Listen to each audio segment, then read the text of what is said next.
రాష్ట్రాల current affairs 1.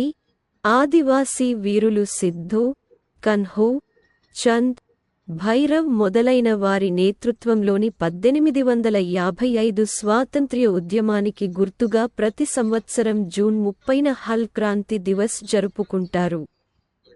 జార్ఖండ్లోని 400 గ్రామాలకు చెందిన 50,000 మందికి పైగా గిరిజనులు బ్రిటిష్ పాలనకు వ్యతిరేకంగా తిరుగుబాటు చేశారు. 2. ఆంధ్రప్రదేశ్ ముఖ్యమంత్రి చంద్రబాబు నాయుడు ఎన్టీఆర్ భరోసా పెన్షన్ పథకాన్ని ప్రారంభించారు. ఇది కీలక ఎన్నికల హామీని నెరవేర్చింది మరియు రాష్ట్రవ్యాప్తంగా లక్షలాది మంది లబ్ధిదారులకు ఆశాజనకంగా ఉంది. 3. Zoological survey of India (ZSI) పరిశోధకుల బృందం అరుణాచల్ ప్రదేశ్లో అటవీ, నివాస కొమ్ముల కప్ప యొక్క కొత్త జాతిని నమోదు చేసింది. దిగువ సుబన్సిరి జిల్లాలోని తాల్లే వన్యప్రాణుల అభయారణ్యం నుండి నమోదు చేయబడిన కొత్త, విజ్ఞాన శాస్త్రానికి చెందిన జెనోఫ్రిస్ అపాటాని. అడవి వృక్షజాలం మరియు జంతుజాలం పరిరక్షణలో వారి చాతుర్యాన్ని గుర్తించి ఆధిపత్య అపాటాని సంఘం పేరు పెట్టబడింది. 4. ఉత్తరప్రదేశ్ యూపీ రాష్ట్ర ప్రభుత్వం Uttar Pradesh nodal investment region manufacturing, నిర్మాణం, ఏరియా బిల్లు, నిర్మాణ్ -2024 కోసం ముసాయిదాను ఆమోదించింది. ముఖ్యమంత్రి యోగి ఆదిత్యనాథ్ అధ్యక్షతన జరిగిన ఈ కార్యక్రమం రాష్ట్ర ఆర్థిక వ్యవస్థను $1 ట్రిలియన్ మార్కుకు పెంచే విస్తృత వ్యూహంలో భాగం. 5. భోపాల్ ప్రజల పట్ల అన్ని శాఖలను వీలైనంత జవాబుదారీగా చేయడమే మా లక్ష్యమని ముఖ్యమంత్రి డాక్టర్ మోహన్ యాదవ్ అన్నారు. పబ్లిక్ వర్క్స్ డిపార్ట్మెంట్ రూపొందించిన లోక్పాత్ మొబైల్ యాప్ ప్రజల పట్ల మరింత పారదర్శకంగా మరియు జవాబుదారీగా పనిచేసే విధానాన్ని అవలంబించడం ద్వారా నిరంతరం ప్రజా సంక్షేమ మార్గంలో ముందుకు సాగాలనే ఉద్దేశ్యంతో ప్రారంభించబడుతోంది. 6. ఎన్ఫోర్స్మెంట్ డైరెక్టరేట్ అరెస్టు చేయడంతో ప్రారంభమైన 5 నెలల విరామం తర్వాత హేమంత్ సోరెన్ తిరిగి జార్ఖండ్ ముఖ్యమంత్రిగా తిరిగి వచ్చారు. రాష్ట్ర పాలక కూటమికి సారథ్యం వహిస్తున్న జార్ఖండ్ ముక్తి మోర్చా (JMM) లో రాజకీయ ఎత్తుగడలతో కూడిన గందరగోళ కాలాన్ని అనుసరించి అతని పునఃనియామకం జరిగింది. 7. National commission for protection of child rights (NCPCR) జార్ఖండ్లోని కోడెర్మాలో జరిగిన కార్యక్రమంలో జార్ఖండ్ మైకా మైన్లను బాల కార్మికులు రహితం గా ప్రకటించింది. మైకా మైనింగ్లో బాల కార్మికుల సరఫరా గొలుసును ప్రక్షాళన చేయడానికి ఇది మొట్టమొదటి విజయవంతమైన ప్రయత్నమని NCPCR చైర్పర్సన్ ప్రియాంక్ కనూంగో ప్రకటించారు. 8. జగన్నాథ రథయాత్ర అనేది ఒడిశాలోని పూరి నగరంలో ప్రతి సంవత్సరం జరుపుకునే ప్రసిద్ధ హిందూ పండుగ. ఇది ద్వితీయ తిథిలో జరుగుతుంది. ఇది శరద్ పక్షం యొక్క ప్రకాశవంతమైన పక్షం యొక్క 2వ రోజు. ఆధ్యాత్మిక కార్యకలాపాలకు శుభప్రదంగా పరిగణించబడే చంద్రకాంతి పెరుగుతున్న కాలం. ఈ పండుగ హిందూ చాంద్రమాన క్యాలెండర్ ప్రకారం ఆషాఢ మాసంలో వస్తుంది. సాధారణంగా గ్రెగోరియన్ క్యాలెండర్లో జూన్ లేదా జూలైకి అనుగుణంగా ఉంటుంది. 9. 15 అగ్రికల్చర్ లీడర్షిప్ అవార్డుల కమిటీ 2024కి గాను మహారాష్ట్ర ఉత్తమ వ్యవసాయ రాష్ట్ర అవార్డును గెలుచుకున్నట్లు ప్రకటించింది. భారత మాజీ ప్రధాన న్యాయమూర్తి మరియు Kerala governor justice P. Sadasivam నేతృత్వంలోని కమిటీ ఈ ప్రకటన చేసింది. 10. ముఖ్యమంత్రి యోగి ఆదిత్యనాథ్ నేతృత్వంలోని ఉత్తరప్రదేశ్ ప్రభుత్వం వృక్షరోపణ్ జన్ అభియాన్ -2024లో భాగంగా మిత్రవాన్ స్నేహ అడవి అనే ప్రధాన పర్యావరణ కార్యక్రమాన్ని ఆవిష్కరించింది. ఈ ప్రతిష్టాత్మక ప్రాజెక్ట్ నేపాల్తో అంతర్జాతీయ సరిహద్దుతో సహా ఉత్తరప్రదేశ్ సరిహద్దుల్లో పచ్చదనాన్ని పెంపొందించడం లక్ష్యంగా పెట్టుకుంది. 11. ఉత్తరప్రదేశ్ ప్రభుత్వం రూ. 25,000 కోట్ల విలువైన 154 రక్షణ తయారీ ఒప్పందాలను పొందింది. ఇది భారతదేశ రక్షణ ఉత్పత్తి సామర్థ్యాలను పెంపొందించడంలో గణనీయమైన పురోగతిని సూచిస్తుంది. ఈ కార్యక్రమాలు లక్నో, కాన్పూర్, ఝాన్సీ, అలీఘర్, చిత్రకూట్ మరియు ఆగ్రా జిల్లాల్లో విస్తరించి ఉన్న Uttar Pradesh defence industrial corridor (UPDIC) లో భాగంగా ఉన్నాయి. 12 ఉత్తరప్రదేశ్ అటవీ శాఖ రాష్ట్ర పక్షి సారస్క్రేన్ కోసం తాజా వేసవి గణన గణాంకాలను విడుదల చేసింది. జూలై 10, 2024న ఆవిష్కరించబడిన నివేదిక ఈ గంభీరమైన జాతి పరిరక్షణ ప్రయత్నాలలో ఆశాజనకమైన ధోరణిని వెల్లడిస్తోంది. 13 వ్యవసాయ అభివృద్ధిలో దాని కృషికి గణనీయమైన గుర్తింపుగా నాగాలాండ్ ప్రతిష్టాత్మక అగ్రికల్చర్ లీడర్షిప్ అవార్డులు 2024లో ఉద్యానవనంలో ఉత్తమ రాష్ట్ర బిరుదును పొందింది. ఈ ప్రశంస వినూత్న వ్యవసాయ పద్ధతులు మరియు గ్రామీణాభివృద్ధికి రాష్ట్ర నిబద్ధతను హైలైట్ చేస్తుంది. 14 హర్యానా క్యాబినెట్ మొదటి దశలో 5,000 మంది యువతకు ఉద్యోగాలు కల్పించే లక్ష్యంతో ఇట్ సక్షం యువ పథకం 2024ను ప్రారంభించేందుకు ఆమోదం తెలిపింది. పేద కుటుంబాల నుండి 60,000 మంది యువకులకు ఉపాధి కల్పించాలనే లక్ష్యంతో 2024 నుండి 25 బడ్జెట్లోని మిషన్ 60,000తో ఈ చొరవ అమలవుతుంది. ఈ పథకం కింద ఇట్ నేపథ్యాల నుండి గ్రాడ్యుయేట్లు లేదా పోస్ట్ గ్రాడ్యుయేట్లు కనీసం 3 నెలల పాటు ప్రత్యేకంగా రూపొందించిన స్వల్పకాలిక కోర్సులను అభ్యసిస్తారు. 15 జార్ఖండ్ ప్రభుత్వం రాంచీ, జార్ఖండ్ లో శారీరక వికలాంగ విద్యార్థుల కోసం తూర్పు భారతదేశంలోని మొట్టమొదటి విశ్వవిద్యాలయాన్ని ప్రారంభించే ప్రణాళికపై పనిచేస్తోంది. జూన్ 11న మంత్రి ఒకరు చెప్పారు.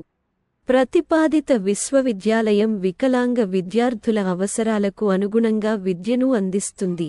రాంచీలో ఫిజికల్లీ ఛాలెంజ్డ్ విద్యార్థుల కోసం యూనివర్సిటీని ప్రారంభించేందుకు ప్రతిపాదన సిద్ధం చేయాలని ఉన్నత సాంకేతిక విద్యాశాఖ మంత్రి చంపై సోరెన్ అధికారులను ఆదేశించారు.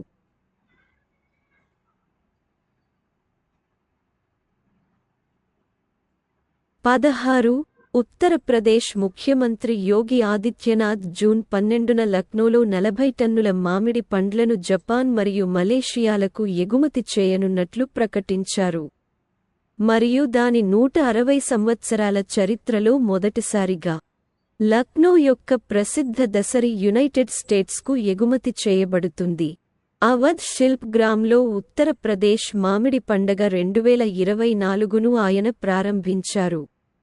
17 జస్టిస్ ఆలియా నీలం జూలై 11న పాకిస్తాన్, లాహోర్ హైకోర్టు (LHC) ప్రధాన న్యాయమూర్తిగా ప్రమాణ స్వీకారం చేశారు. ఆమె కోర్టు యొక్క అత్యున్నత న్యాయమూర్తిగా పదోన్నతి పొందిన మొదటి మహిళగా నిలిచింది. పంజాబ్ గవర్నర్ సర్దార్ సలీం హైదర్ ఖాన్ ఆమెతో ప్రమాణం చేయించారు. పంజాబ్ ప్రావిన్స్ తొలి మహిళా ముఖ్యమంత్రి మరియం నవాజ్ కూడా ప్రమాణ స్వీకార కార్యక్రమంలో పాల్గొన్నారు.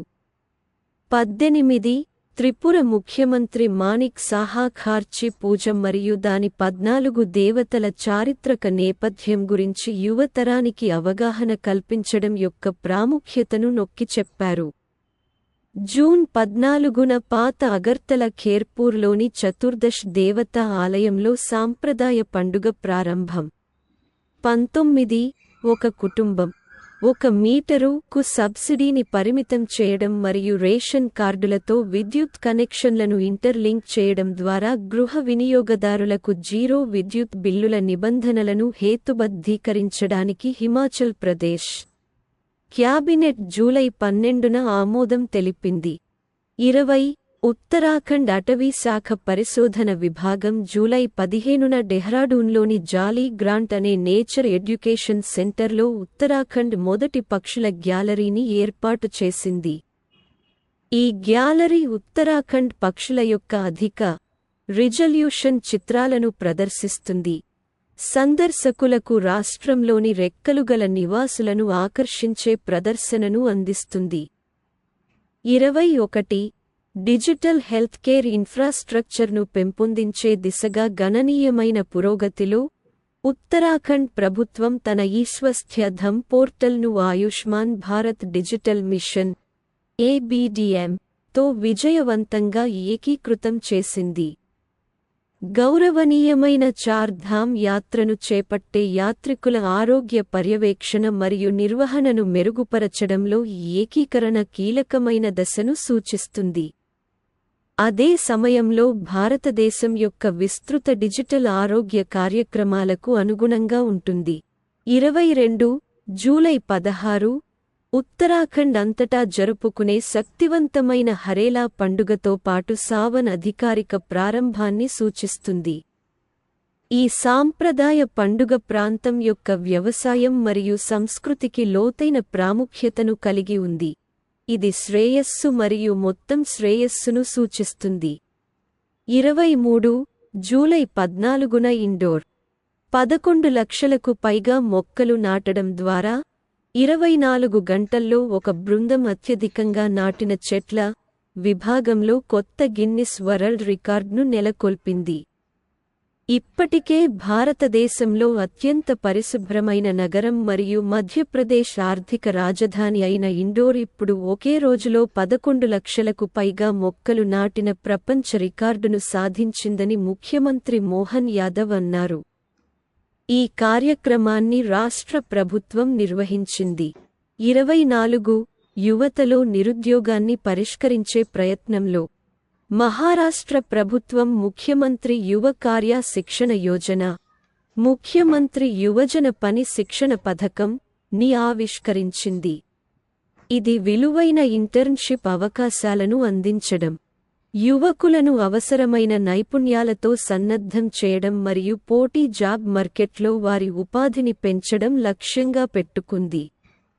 25 గుజరాత్లోని చండీపుర వైరస్ ఇన్ఫెక్షన్ కారణంగా మొదటి ధృవీకరించబడిన మరణం ఆరావల్లిలోని మోటా కంఠారియాకు చెందిన 4 ఏళ్ల చిన్నారిగా నివేదించబడింది.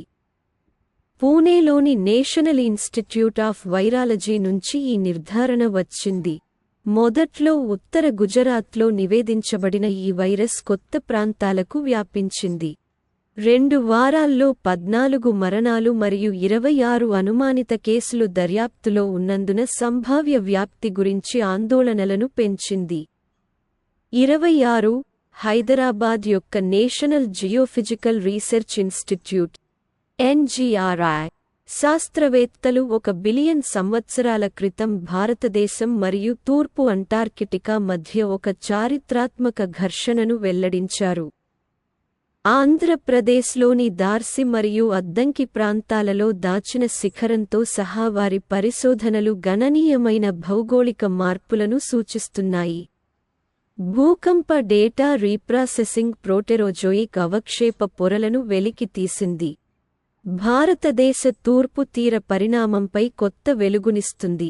Journal of pure and applied జియోఫిజిక్స్లో ప్రచురించబడిన ఈ పరిశోధన అంటార్కిటికాతో పురాతన భారతీయ ఉపఖండ సంబంధాల అవగాహనను మెరుగుపరుస్తుంది.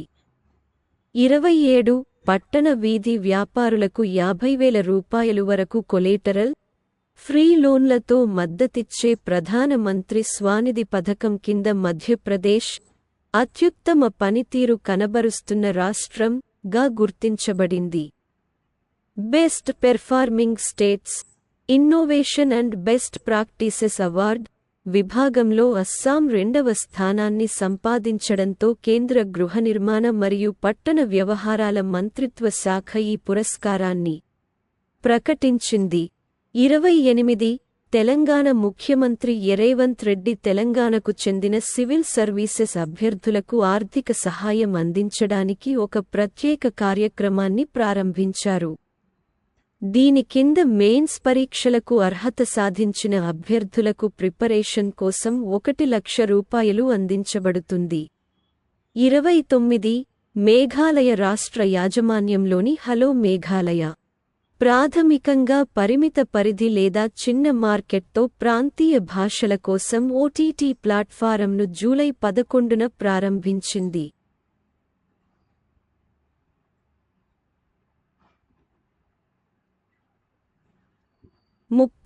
అస్సాం క్యాబినెట్ అస్సాం రద్దు బిల్లు 2024 ద్వారా 1935 నాటి అస్సాం ముస్లిం వివాహాలు మరియు విడాకుల నమోదు చట్టాన్ని రద్దు చేయడానికి ఆమోదించింది. 31 క్షయవ్యాధి టీబీ నిర్మూలన దిశగా ఒక ముఖ్యమైన అడుగులో తెలంగాణ జూలై 24, 2024న హైదరాబాద్లో టీబీ రహిత మునిసిపాలిటీల కోసం ప్రాజెక్ట్ స్వాస్థ్య నగరం అనే ప్రత్యేక నమూనాను ప్రారంభించింది. 32 జూలై 24, 2024న బీహార్ అసెంబ్లీ ప్రభుత్వ రిక్రూట్మెంట్ పరీక్షల్లో అక్రమాలను ఎదుర్కోవడానికి పేపర్ లీక్ నిరోధక బిల్లును ఆమోదించింది. 33 భారతదేశం యొక్క సందడిగా ఉన్న ఆర్థిక రాజధాని ముంబై దాని మొదటి భూగర్భ మెట్రో అయిన ఆక్వా లైన్ ప్రారంభోత్సవంతో దాని పట్టణ రవాణా వ్యవస్థలో గణనీయమైన పరివర్తనకు సాక్ష్యంగా ఉంది. 34 గురుగ్రామ్ మరియు ఫరీదాబాద్ మునిసిపల్ కార్పొరేషన్లు 2 జిల్లాల్లో ఒక్కొక్కటి ఇండియన్ రూపీ 500 కోట్లతో గ్రీన్ కోల్ ప్లాంట్లు అని కూడా పిలువబడే 2 వ్యర్థాల నుండి బొగ్గు ప్లాంట్లను స్థాపించడానికి సిద్ధంగా ఉన్నాయి. 35 డిపార్ట్మెంట్ ఆఫ్ అటామిక్ ఎనర్జీ కి చెందిన atomic minerals directorate for exploration and research AMD కర్ణాటకలోని మాండ్య మరియు యాద్గిరి జిల్లాల్లో లిథియం వనరులను గుర్తించింది. 36 జూలై 25, 2024న కేంద్ర బొగ్గు మరియు గనుల శాఖ మంత్రి శ్రీ జి. కిషన్ రెడ్డి ధన్బాద్లోని Bharat coking coal limited BCCL లో వృక్షరోపణ అభియాన్ 2024ను ప్రారంభించారు. 37 భారతదేశ కమ్యూనిటీ రేడియో ల్యాండ్స్కేప్కు ఒక ముఖ్యమైన మైలురాయిగా కేంద్ర సమాచార మరియు ప్రసార శాఖ మంత్రి అశ్విని వైష్ణవ్ దేశం యొక్క 500వ community radio station Apna radio 90.0 FM Aizawl మిజోరంలోని Indian institute of mass communication IIMC లో ప్రారంభించారు. 38 జూలై 27, 1939న రాచరిక రాష్ట్రాలలో రాజకీయ గందగోళానికి ప్రతిస్పందనగా central reserve police force CRPF crown representatives పోలీస్గా స్థాపించబడింది. 39 కార్గిల్ విజయ్ దివస్ రజతోత్సవాన్ని పురస్కరించుకుని తపాలా శాఖ లడఖ్లోని ద్రాస్, కార్గిల్ వద్ద స్మారక తపాలా స్టాంపును విడుదల చేసింది. 40 అస్సాంలోని అహోం రాజవంశానికి చెందిన మొయిదమ్లు అధికారికంగా యునెస్కో ప్రపంచ వారసత్వ జాబితాలో భారతదేశం యొక్క 43వ ప్రవేశంగా పొందుపరచబడ్డాయి.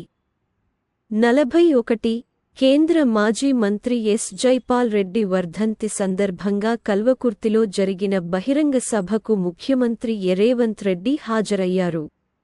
42 ఉత్తరప్రదేశ్ అసెంబ్లీ జూలై 30న బలవంతపు మత మార్పిడులకు శిక్షను పెంచే యూపీ చట్టవిరుద్ధమైన మత మార్పిడి సవరణ బిల్లు 2024ను ఆమోదించింది.